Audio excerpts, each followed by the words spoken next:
ఓం శాంతి. ఈరోజు Murali date 16 December 2025. బాబా చెప్తున్నారు, మధురమైన పిల్లలు, మీరు చదువుకుని ఇతరులను చదివించాలి. ఇందులో ఆశీర్వాదాల మాటే లేదు.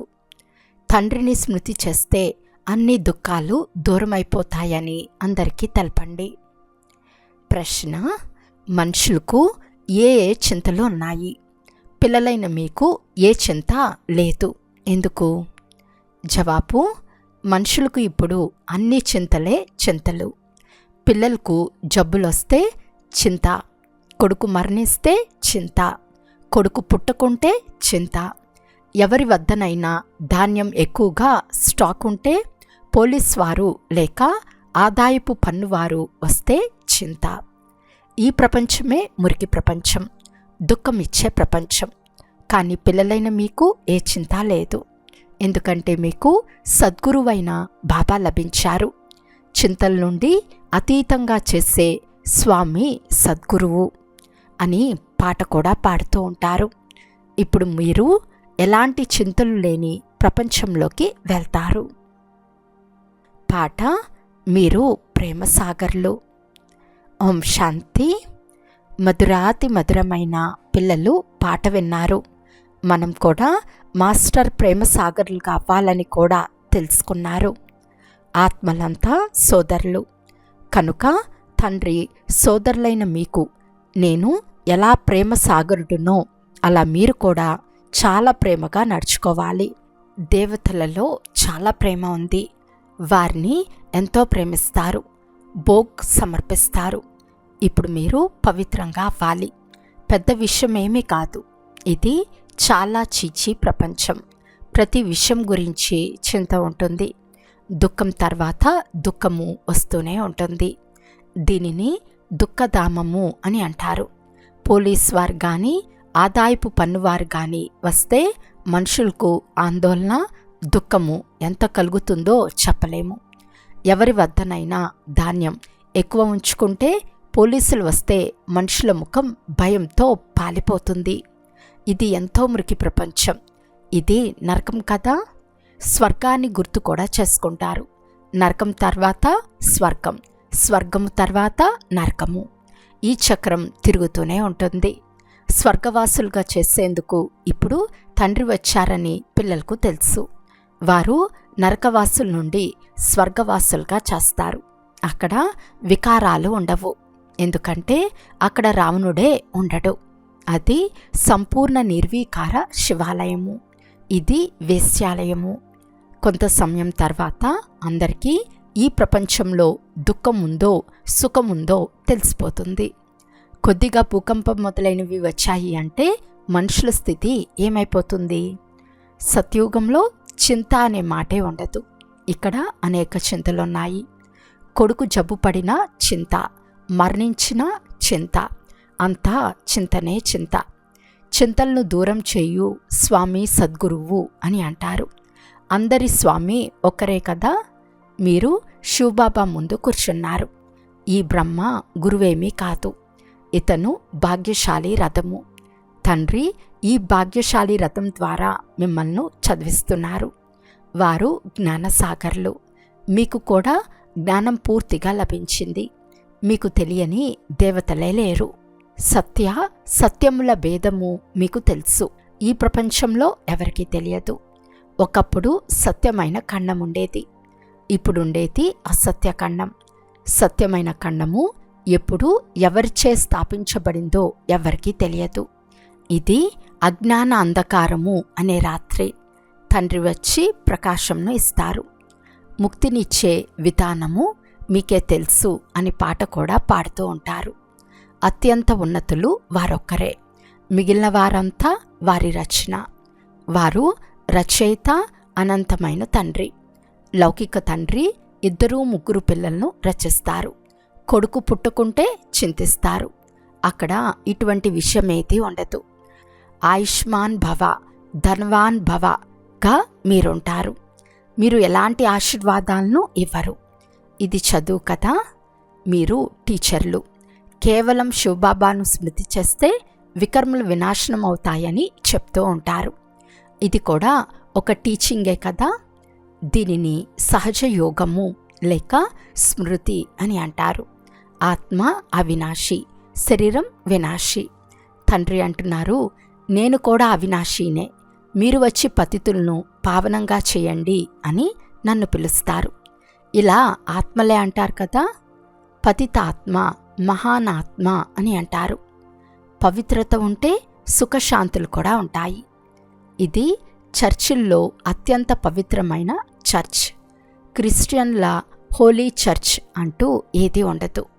అక్కడకు వికారులే వెళ్తూ ఉంటారు. ఇక్కడికి వికారులు వచ్చేందుకు అనుమతే లేదు. ఒక కథ కూడా ఉంది. ఇంద్రసభకు ఒక అప్సరస ఎవరినో రహస్యంగా తీసుకుపోయింది. ఈ విషయం తెలుస్తూనే రాయిగా మారి పొమ్మని వారికి శాపం లభించింది. ఇక్కడ శాపం మొదలైన మాటలేవీ లేవు. ఇక్కడ జ్ఞానవర్షం కురుస్తుంది. పతితులెవ్వరూ ఈ పవిత్రమైన భవనంలోకి రాచాలరు. ఒకానొక రోజు చాలా పెద్ద హాల్ కూడా తయారైపోతుంది. ఇది అత్యంత పవిత్రమైన భవనము. మీరు కూడా పవిత్రంగా అవుతారు. వికారాలు లేకుండా మానవుల సృష్టి ఎలా జరుగుతుంది అని, ఇది ఎలా జరుగుతుంది అని మనుషులు అనుకుంటారు. వారికి తమను గురించి ప్రస్తుతం ఎలా జరుగుతుందో తెలుసు. వారు స్వయం దేవతల ముందుకెళ్ళి మీరు సర్వగుణ సంపన్నులు, మేము పాపుల్ము అని అంటారు. కావున స్వర్గం అత్యంత పవిత్రమైనది. వారు 84 జన్మలు తీసుకుని మళ్ళీ అత్యంత పవిత్రులుగా అవుతారు. అది పావన ప్రపంచం. ఇది పతిత ప్రపంచం. కొడుకు పుడితే సంతోషిస్తారు, జబ్బు పడితే ముఖం పాలిపోతుంది. మన్నిస్తే కొంతమంది ఒక్కసారిగా పిచ్చివారిగా కూడా అయిపోతారు. అలాంటి వారిని కూడా ఇక్కడకు తీసుకువస్తారు. బాబా, వీరు కొడుకు మరణించినందున పిచ్చివారైపోయారు అని చెప్తారు. ఇది దుఃఖ ప్రపంచం కదా. ఇప్పుడు తండ్రి సుఖ ప్రపంచానికి తీసుకెళ్తారు. కావున శ్రీమతంను అనుసరించాలి. గుణాలు కూడా చాలా మంచిగా ఉండాలి. ఎవరు చేస్తే వారు పొందుతారు. దైవీ గుణాలు కూడా కావాలి. పాఠశాల రిజిస్టర్లో విద్యార్థి క్యారెక్టర్ కూడా రాస్తారు. కొంతమంది అయితే బయట తిరుగుతూ దెబ్బలు తింటూ ఉంటారు. తల్లిదండ్రులకు ఆందోళన కలిగిస్తారు. ఇప్పుడు తండ్రి శాంతిధామానికి, సుఖధామంలోకి తీసుకెళ్తారు. దానిని శాంతి స్తూపము అని అంటారు, అనగా అతి ఉన్నత సైలెన్స్ శిఖరము. ఆత్మలు ఎక్కడ నివసిస్తాయో దానిని శాంతి శిఖరము అని అంటారు. సూక్ష్మవతనాన్ని మూవీ అని అంటారు. దానిని మీరు సాక్షాత్కారంలో చూస్తారు. అందులో ఇంకేమీ లేదు. ఇది కూడా పిల్లలకు సాక్షాత్కారం అయింది. సత్యుగంలో వృద్ధులైనప్పుడు సంతోషంగా శరీరాన్ని వదిలేస్తారు. ఇది 84 జన్మల పాత శరీరం. తండ్రి అంటున్నారు, మీరు పావనంగా ఉండేవారు, ఇప్పుడు పతితంగా అయ్యారు. ఇప్పుడు మిమ్మల్ని పావనంగా చేసేందుకు తండ్రి వచ్చారు. మీరు నన్ను పిలిచారు కదా. జీవాత్మనే పతితమైపోయింది, మళ్ళీ అదే పావనంగా అవుతుంది. మీరు ఈ దేవీ దేవతల వంశం వారు కదా. ఇప్పుడు అసురీ వంశం వారిగా అయ్యారు. అసురీ మరియు ఈశ్వర్య లేక దైవీ వంశానికి చాలా వ్యత్యాసం ఉంది. ఇప్పుడిది మీ బ్రాహ్మణ కులం. వంశము లేక డైనాసిటీ అని రాజ్యం ఉన్నప్పుడు అంటారు. అక్కడ రాజ్యం ఉంటుంది, ఇక్కడ రాజ్యం లేదు. గీతలో పాండవ కౌరవ రాజ్యముల గురించి రాశారు, కానీ అలా లేనే లేదు. మీరు ఆత్మిక పిల్లలు. తండ్రి అంటున్నారు, మధురమైన పిల్లలు, చాలా చాలా మధురంగా అవ్వండి, ప్రేమసాగరులుగా అవ్వండి. దేహాభిమానం కారణంగా ప్రేమసాగరులుగా అవ్వలేరు. అందువలన చాలా శిక్షలను అనుభవించాల్సి వస్తుంది. శిక్షల తర్వాత చిన్న పదవి పొందుతారు. స్వర్గానికైతే వస్తారు, కానీ చాలా శిక్షలను అనుభవిస్తారు. శిక్షలు ఎలా అనుభవిస్తారో కూడా పిల్లలైన మీరు సాక్షాత్కారంలో చూశారు. చాలా ప్రేమగా నడుచుకోండి, లేకుంటే క్రోధం వస్తుందని బాబా చెప్తున్నారు. మనల్ని నరకం నుండి స్వర్గానికి తీసుకెళ్లే తండ్రి మనకు లభించారు. కనుక కృతజ్ఞతలు తెలపండి. శిక్షలు అనుభవించటం చాలా నీచము. సత్యుగంలో ప్రేమ సామ్రాజ్యం ఉంటుందని మీకు తెలుసు. ప్రేమ తప్ప ఇంకేదీ ఉండదు. ఇక్కడ చిన్న చిన్న విషయాలకు కూడా ముఖం మారిపోతూ ఉంటుంది. తండ్రి అంటున్నారు, నేను పతిత ప్రపంచంలోకి వచ్చాను. నన్ను మీరు పతిత ప్రపంచంలోకే ఆహ్వానిస్తారు. తండ్రి అందరినీ అమృతం త్రాగమని ఆహ్వానిస్తారు. విషము అమృతం గురించి ఒక పుస్తకం కూడా వెలువడింది. రాసిన వారికి బహుమతి లభించింది. ఎంతో ప్రసిద్ధి చెందాడు. అందులో ఏమి రాశాడో చూడండి. తండ్రి అంటున్నారు, మీకు జ్ఞానామృతం తాపిస్తాను. మళ్ళీ మీరు విషము ఎందుకు తింటారు? రక్షాబంధనం కూడా ఇప్పటి స్మృతి చిహ్నమే కదా. తండ్రి అందరికీ చెప్తున్నారు, పవిత్రులుగా అవుతామని ప్రతిజ్ఞ చేయండి. ఇది అంతిమ జన్మ. పవిత్రంగా అయ్యి యోగం చేస్తే పాపాలు నశిస్తాయి. నేను హృదయపూర్వకంగా స్మృతిలో ఉంటున్నానా లేదా అని మిమ్మల్ని మీరే ప్రశ్నించుకోండి. పిల్లలను స్మృతి చేసి సంతోషిస్తారు కదా.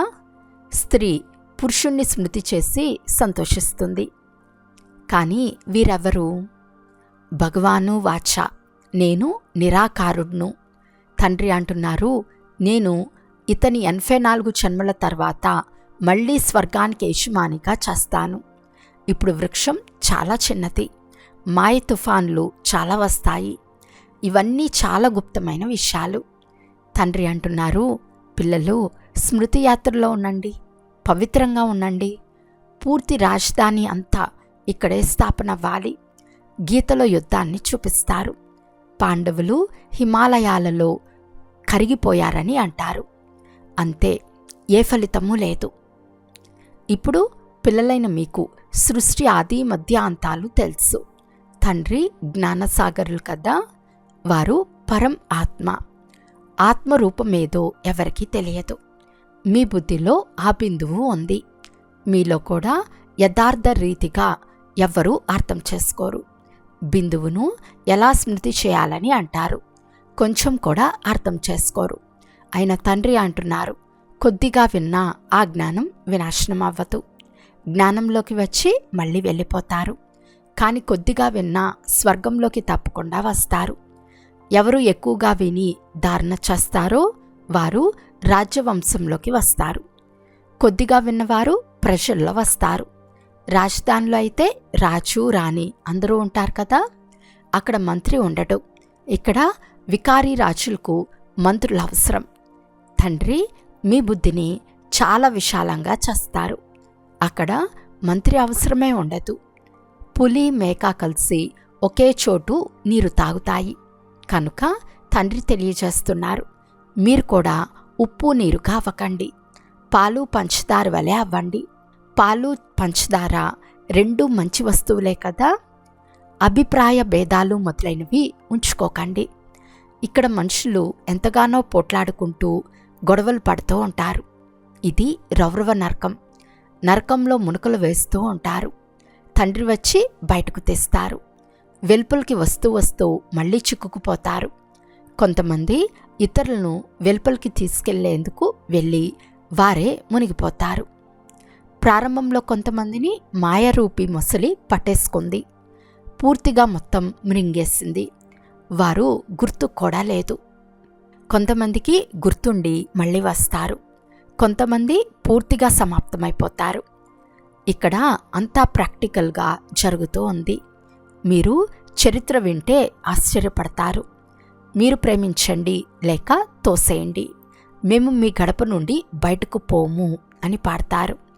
బాబా ఎప్పుడు తన నోటితో అలా అనరు.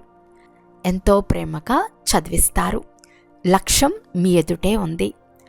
అత్యంత ఉన్నతమైన తండ్రి ఇలా తయారు చేస్తున్నారు. ఆ విష్ణువే మళ్ళీ బ్రహ్మగా అవుతాడు. సెకండ్లో జీవన్ముక్తి లభించింది. మళ్ళీ 84 జన్మలు తీసుకుని ఇతనిగా అయ్యాడు. తతత్వం మీ ఫోటోలు కూడా తీసేవారు కదా. మీరు బ్రహ్మ సంతానమైన బ్రాహ్మణులు. ఇప్పుడు మీకు కిరీటం లేదు, భవిష్యత్తులో లభిస్తుంది. అందువలన మీది ఆ ఫోటో కూడా ఉంచారు. తండ్రి వచ్చి పిల్లలను డబల్ కిరీటదారులుగా చేస్తారు. మొదట మాలో పంచవికారాలు ఉండేవని మీరు అనుభూతి చేస్తారు. భక్తులుగా కూడా మొదట మీరే అయ్యారు. ఇప్పుడు తండ్రి ఎంతో ఉన్నతంగా చేస్తారు. ఒక్కసారిగా పతితుల నుండి పావనంగా చేస్తారు. తండ్రి ఏమీ తీసుకోరు. శివబాబా ఏం తీసుకుంటారు? మీరు శివబాబా బండారంలో వేస్తారు. నేను కేవలం నిమిత్తంగా ఉన్నాను. ఇచ్చిపుచ్చుకునే లెక్కాచారమంతా శివబాబాతోనే ఉంటుంది. నేను చదువుకుని చదివిస్తాను. తన సర్వస్వము ఇచ్చిన వారు మళ్ళీ తీసుకుంటారా? ఏ వస్తువులోనూ మమకారం ఉంచుకోరు. ఫలానా వారు స్వర్గస్థులయ్యారని మహిమ చేస్తారు. అలాగైతే వారికి మళ్ళీ నరకంలోని ఆహారాన్ని ఎందుకు తినిపిస్తారు? అజ్ఞానం కదా. నరకంలో ఉంటే పునర్జన్మ కూడా నరకంలోనే ఉంటుంది. ఇప్పుడు మీరు అమర్లోకానికి వెళ్తారు. ఇది పిల్లి మొగ్గల ఆట. బ్రాహ్మణులైన మీరు శిఖరము, తర్వాత దేవతలు, క్షత్రియులుగా అవుతారు. అలా అయ్యేందుకు చాలా మధురంగా అవ్వండి అని తండ్రి తెలియచేస్తున్నారు. అయినా బాగుపడకపోతే వారి అదృష్టం అంతే అని అంటారు. వారికి వారే నష్టం కలగచేసుకుంటారు. బాగుపడకపోతే ఈశ్వరుడు మాత్రం ఏం పురుషార్థం చేయిస్తారు? తండ్రి అంటున్నారు, నేను ఆత్మలతో మాట్లాడుతున్నాను. అవినాశి ఆత్మలకు అవినాశి తండ్రి పరమాత్మ జ్ఞానంనిస్తున్నారు. ఆత్మ చెవులతో వింటుంది. అనంతమైన తండ్రి ఈ జ్ఞానాన్ని వినిపిస్తున్నారు. మిమ్మల్ని మనుషుల నుండి దేవతలుగా చేస్తారు. దారి చూపే సుప్రీం పండా కూర్చుని ఉన్నారు. శ్రీమతం చెప్తున్నది, పతితులై నన్ను స్మృతి చేస్తే మీ పాపాలు భస్మమైపోతాయి. మీరే సతోప్రధానంగా ఉండేవారు. 84 జన్మలు కూడా మీరే తీసుకున్నారు. తండ్రి మీకే అర్థం చేయిస్తున్నారు. మీరే ఒకప్పుడు సతోప్రధానంగా ఉండి తమో ప్రధానంగా అయ్యారు. ఇప్పుడు మళ్ళీ నన్ను స్మృతి చేయండి. దానిని యోగాగ్ని అని అంటారు. ఈ జ్ఞానం కూడా మీకు ఇప్పుడే తెలిసింది. సత్యుగంలో నన్ను ఎవ్వరూ స్మృతి చేయరు. ఈ సమయంలో మాత్రమే నేను చెప్తున్నాను. నన్ను స్మృతి చేస్తే మీ పాపాలు నశిస్తాయి. ఇక వేరే దారే లేదు.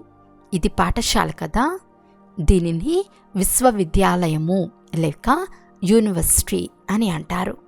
రచయిత రచనల ఆది మధ్యాంతాల జ్ఞానం ఇక ఎవ్వరికీ తెలియదు. ఈ లక్ష్మీనారాయణలకు కూడా జ్ఞానం లేదని శివబాబా అంటున్నారు. ఇది ప్రాలబ్ధం కదా. అచ్చా, మధురాతి మధురమైన అపురూపమైన పిల్లలకు మాతాపిత బాప్తాతాల ప్రియ స్మృతులు మరియు గుడ్ మార్నింగ్.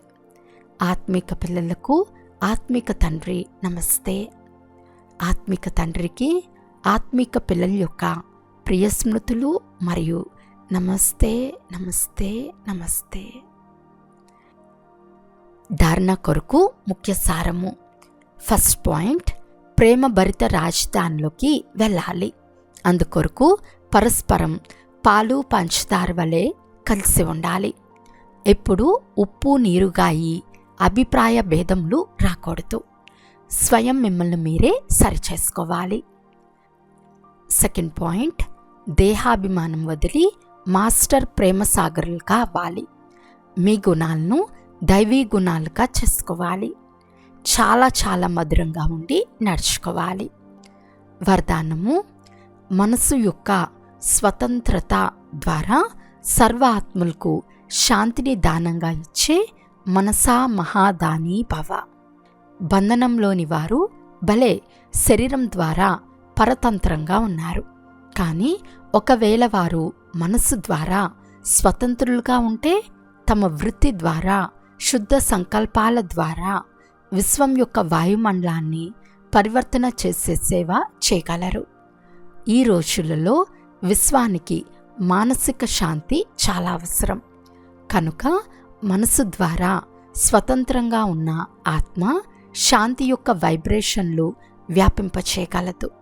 శాంతి సాగరుడైన తండ్రి స్మృతిలో ఉండుట వలన స్వతహాగానే శాంతి కిరణాలు వ్యాపిస్తాయి. ఇలా శాంతిని దానం ఇచ్చేవారే మనసా మహాదానులు. స్లోగన్: స్నేహరూపం యొక్క అనుభవం అయితే వినిపిస్తారు. ఇప్పుడు శక్తి రూపం యొక్క అనుభవాన్ని వినిపించండి. అవ్యక్త సూచన: ఇప్పుడు సంపన్నము లేక కర్మాతీతంగా అయ్యే తపంలో ఉండండి. ప్రతి బ్రాహ్మణుడు తండ్రి సమానం చైతన్య చిత్రంగా అవ్వండి. లైట్ మరియు మైట్ హౌస్ యొక్క ఎగ్జిబిషన్గా అవ్వండి. సంకల్ప శక్తి యొక్క సైలెన్స్ యొక్క ఉపన్యాసాన్ని తయారు చేయండి మరియు కర్మాతీత స్థితిపై వరదాని మూర్తి యొక్క పాత్రను అభినయించండి. అప్పుడు సంపూర్ణత సమీపంగా వస్తుంది. తర్వాత సెకండ్ కంటే తక్కువ సమయంలో ఎక్కడ కర్తవ్యం చేయించాల్సి ఉంటుందో అక్కడ వైర్లెస్ ద్వారా ఆదేశం ఇవ్వగలరు. సెకండ్లో కర్మాతీత స్థితి యొక్క ఆధారంతో సంకల్పం చేశారు అంటే ఎక్కడికి కావాలంటే అక్కడికి ఆ సంకల్పం చేరిపోతుంది. అచ్చా, ఓం శాంతి.